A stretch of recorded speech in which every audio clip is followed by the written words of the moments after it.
some people are probably having a hard time this morning getting up as they stayed late into the night partying in the streets of Tehran. We got to speak to some of them. They had they have this very simple technique of improvising dance floors at each street corner. It's very simple. They just open up the boot and increase the volume, and this brings people in and gets them dancing.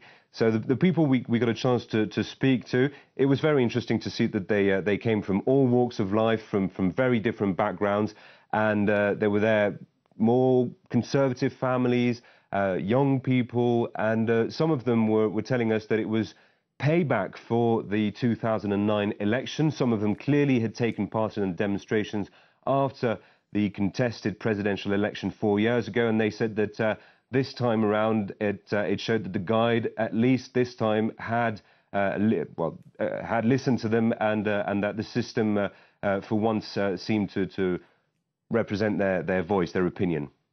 Now, Rohani says this huge vote is a vote for moderation against or over extremism. Is that the prevailing view then there?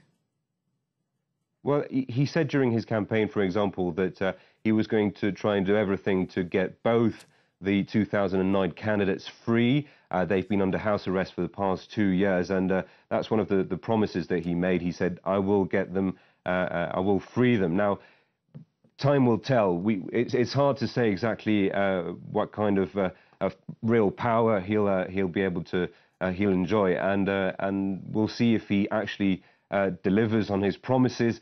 It's true that some of the main issues Iran is facing today are handled directly by the Supreme Guide, and it's really hard to say whether or not he'll have the leeway to deliver on these promises. You have to remember that over the past 12 years or so, the Supreme Guide has always managed to handle the affairs without actually taking responsibility for any of the mistakes done.